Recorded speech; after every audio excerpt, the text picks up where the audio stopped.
यह कहानी है एक डरावनी रात की। किसी गांव में बंटी नाम का एक लड़का रहता था। वह परीक्षा देने के लिए गुजरात जा रहा था। ठंडी का दिन था। चारों तरफ से कोहरा छाया हुआ था। आमने सामने भी कोई नहीं दिख रहा था। पूरे 15 घंटे के बाद वह गुजरात पहुंच गया था। परीक्षा अगले दिन थी, इसीलिए वह एक होटल में रहने के लिए सोचा।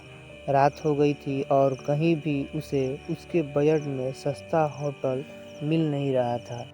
काफ़ी ढूंढने के बाद उसे एक सस्ता होटल मिला। वह उस होटल में एक कमरा बुक करवाया और जब वह कमरे में गया तो देखा कि कमरे के चारों तरफ जाले लगे हुए थे। ऐसा लग रहा था कि यह कमरा काफ़ी सालों से बंद पड़ा था और कमरे के अंदर का माहौल एकदम डरावना और सुनसान लग रहा था। लेकिन उसने ये सब नज़रअंदाज कर दिया और होटल से खाना मंगवाया और खा पी कर सोने चल दिया। जब वह सो रहा था तो लगभग रात के 1 बजे के करीब उसे किसी के पायल के घुंघरू की आवाज़ सुनाई दी। बंटी तुरंत नींद से उठ गया और जल्दी से खिड़की के पास गया, ये पता करने के लिए कि इतनी रात को किसकी पायल की आवाज़ सुनाई दे रही है और इस सुनसान रास्ते में कौन आधी रात को घूम रहा है, क्योंकि वहाँ होटल में बंटी और मैनेजर के अलावा कोई भी नहीं था। तो ये फिर किस औरत की पायल की आवाज़ सुनाई दे रही है। बंटी खिड़की पर काफ़ी देर तक खड़ा रहा, लेकिन उसे कोई भी नहीं दिखाई दिया। फिर उसने अपने कमरे से मैनेजर को फ़ोन किया और उसे बताया कि मुझे इतनी रात को कब से किसी की पायल की आवाज़ सुनाई दे रही है। आपको भी दे रही है क्या?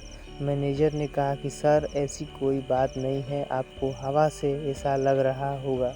वैसे भी ये जंगली इलाका है, यहाँ पर तो हल्की हवा भी तूफान के जैसी लगती है। आप सो जाइए, ऐसी कोई बात नहीं है। बंटी मैनेजर की बात पर भरोसा करके फिर से सोने चला गया। कुछ देर बाद उसे दोबारा वही पायल की आवाज़ पहले से भी ज़्यादा तेज सुनाई देने लगी। इस बार उसने अपने कमरे का दरवाज़ा खोला और सीधा होटल के बाहर देखने के लिए चला गया। जब वह बाहर आया तो देखा कि ये काफ़ी लंबी औरत है जो सफ़ेद साड़ी पहनी हुई थी। उसके काफ़ी लंबे बाल थे और उसका चेहरा ढका हुआ था। वह अपने हाथ में एक नारियल लेकर होटल के चारों तरफ चक्कर लगा रही थी। ऐसा लग रहा था कि मानो अपने पायल की आवाज़ से किसी को बुला रही है। बंटी दौड़कर उसके पास गया कि कौन है ये औरत जो इतनी रात को यहाँ घूम रही है। लेकिन वह तुरंत ही गायब हो गई और चारों तरफ कोहरा ही कोहरा फैल गया। बंटी भी थोड़ा घबरा गया, क्योंकि जिस औरत को वह सामने से देखा था अब वो नहीं दिख रही थी।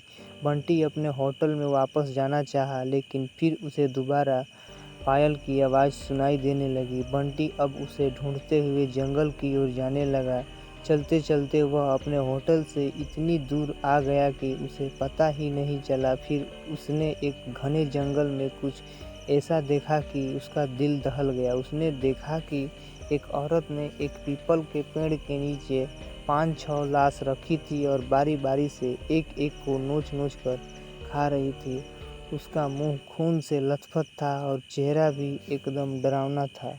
बंटी जब ये देखा तो उसके पांव तले जमीन खिसक गई। ये सब नज़ारा देखते ही उसे डर के साथ कि वह चुड़ैल अब मुझे भी मार देगी, क्योंकि अपने पायल के आवाज़ से यहाँ तक तो मुझे लेकर आई है। लेकिन उसने हिम्मत से काम लिया और हनुमान चालीसा पढ़ते पढ़ते धीरे से वहाँ से भाग गया, ताकि भूत उसे देख न ले। लेकिन भूत तो भूत होते हैं। बंटी जैसे ही वहाँ से भागने की कोशिश की, वो चुड़ैल अचानक उसके सामने आ गई और उसे इशारों से अपने अड्डे पर ले जाने लगी, जहाँ पर उसने लाशें रखी थी।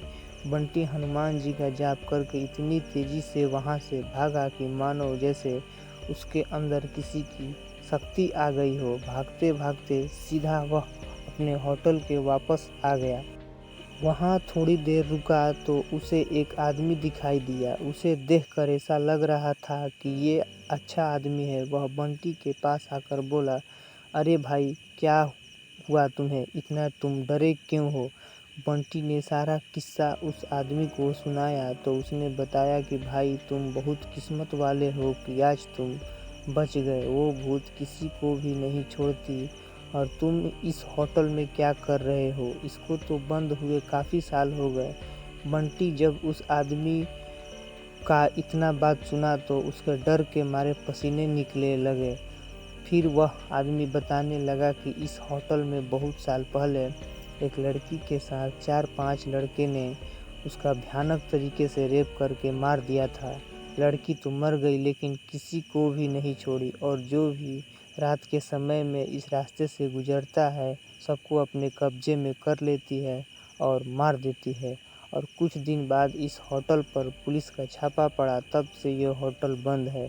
बंटी जब उस आदमी की पूरी बातें सुना तो वह बहुत ज़ोर ज़ोर से रोने लगा, ये सोचकर कि आज मैं मर जाता। फिर वो आदमी बंटी को चुप कराया और बोला, चलो आज रात तुम मेरे घर पर रह लो, मेरा घर पास में ही है, डरो मत, अब मैं आ गया हूँ ना।